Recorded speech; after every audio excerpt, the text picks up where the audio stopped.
안녕하세요. 법학박사 법무사 전문위원 김철주입니다. 오늘은 주식 리딩 사기 카드 취소 답변서에 대해서 가르쳐 드리겠습니다.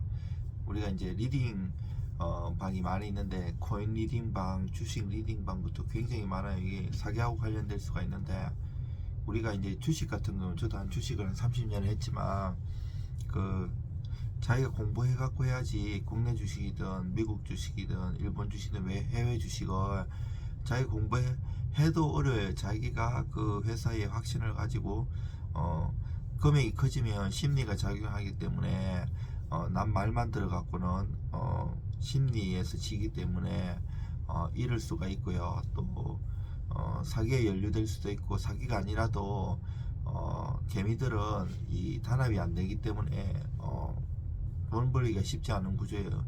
지식이 공부를 많이 해야 돼. 부동산도 그렇고 주식도 그렇고. 이제 이 등록된 업체도 있고 정식 등록되지 않은 업체들도 있는데, 주식 이제 그 추천을 하면 수수료를 처음에는 몇십만원, 그 다음에 몇백, 몇천만원 이렇게 요구를 해요. 그래가지고 그 카드로 이제 그걸 갖고 매달 돈이 할부로 나가는 경우도 있고, 그리고 또 이제 이게 추천한 종목이 손실이 몇백, 몇천만원, 몇억씩, 몇십억씩 나는 사람도 있어요. 그럼 열받잖아요. 그래서 그 수수료를, 카드 취소를 딱 하면 저쪽에서는 리딩비, 뭐 수수료라든지 정보료 청구, 아니면 민법 741조 부당이득 청구, 아니면 민법 750조 불법행위 청구, 별의별 소송을 다 해요. 그러면 소장이 날라오면 진짜 억울하잖아. 난 돈도 잃었는데. 이때 가만히 있으면 안 되고 답변 안 하면 모변을 승소 판결돼요. 내가 패소할 수가 있기 때문에 법무사든 변호사든 저처럼 주식이나 부동산을 잘하는 사람 와가지고 답변서를 잘 내야 돼요. 저는 이런 소송 하기도 하고 반격도 해가지고 손님들 거 많이 이겨줘 드렸어요. 제 블로그나 유튜브 그리고 페이스북 이런데, 인스타그램 보면 손님들이 고맙다고 송수해줘서 그런 거 많이 올렸어요. 수년 동안. 이게 소장이 오면 거기에 대해서 사실관계도 조목조목 반박해야 되고, 법리적으로도 반박을 해야 돼. 판례와 법을 가지고 소명칭이나 내용에 따라 달라요. 만약 얘들이 부당이득 741조로 소송이 들어오면 그 핵심 쟁점은 부당이득이 있어야 되는데, 나는 부당이득이 없다는 걸 잘 깨줘 가지고, 또 검감원 고시부터 해서 우리나라 판례, 예규 이런 것도 많이 찾아갖고 법 조문을 한 수십 개 있잖아요.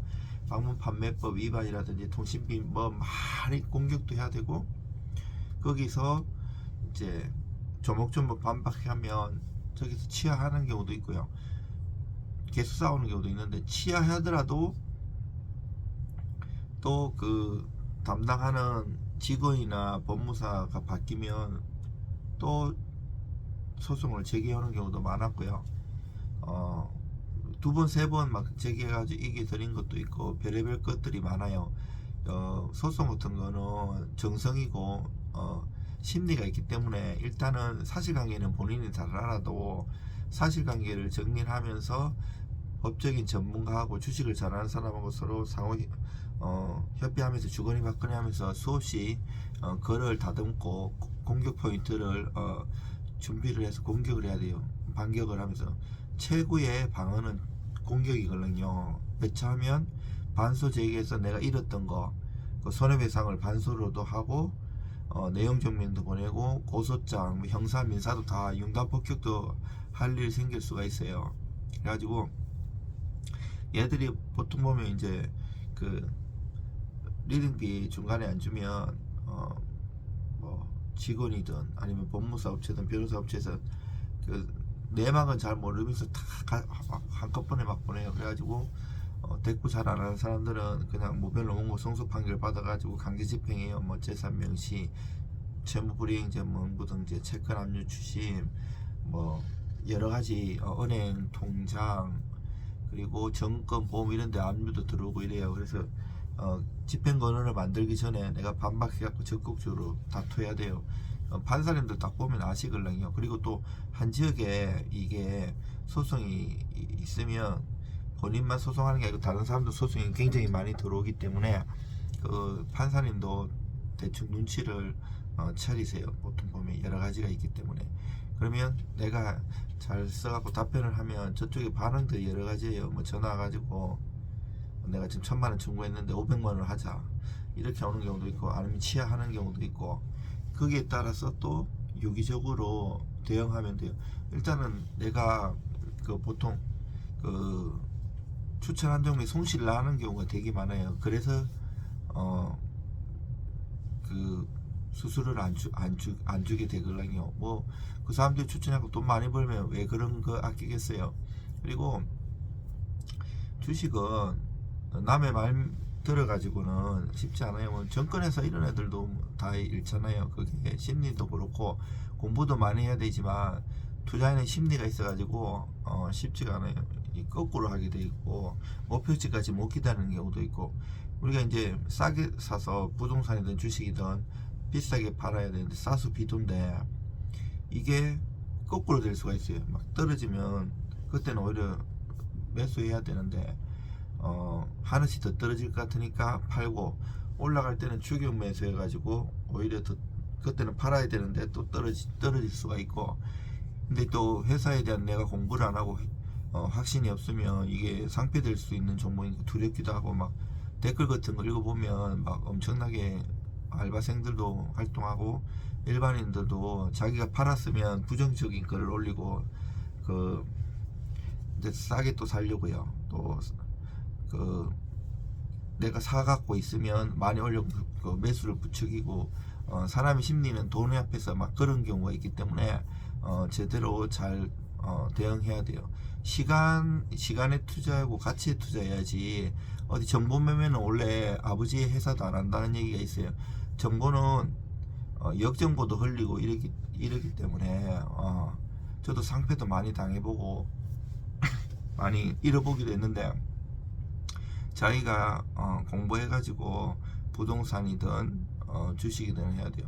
그래야지 내가 그 소기의 목표를 달성할 수 있어요. 그리고 이게 이제 사기죄도 형법 340조에 1조에 보면, 제가 박사학위를 형법 형사법으로 박사학위를 받았는데 서울시에서 이 사기죄도 340조에 보면 도이치 슈프라의 독일어로 타츠 베스탄테, 이게 이제 구성요건 해당성인데 기망이 있고 그 기망을 해가지고 거짓말 해갖고 처분행위를 하고 이게 손해가 있고 이중의 고의가 있고, 이 기망도 적극적 기망, 소극적 기망, 묵시적 기망, 기망의 종류도 엄청나게 많아요. 이게 잘 해야 돼요. 그 고소해가지고 다 받아주는 것도 아니고, 만약에 기소 안 되면 경찰 불송치 되면 경찰 불송치 결정에 대한 이의 신청, 그리고 검찰 항고, 재정 신청, 재항고, 뭐 각가지 제도들도 있고요. 방금 이 소송에 내가 오히려 그 리딩 업체에서 소송이 들어오면 뭐 고소도 같이 할 것인지, 아니면 답변서 딱 하면 거기서 치안하고 또 준비서면 쓰면 여기서 또 준비서면 쓰고, 내가 그 종목에서 추천해가지고 그 보통 보면 잘 간직해야 돼요. 그 담당자 전화번호도 모르는 경우도 많아요. 막 카톡으로만 대화하고 다른 사람이고 거짓말할 그 영업사원들도 많거든요.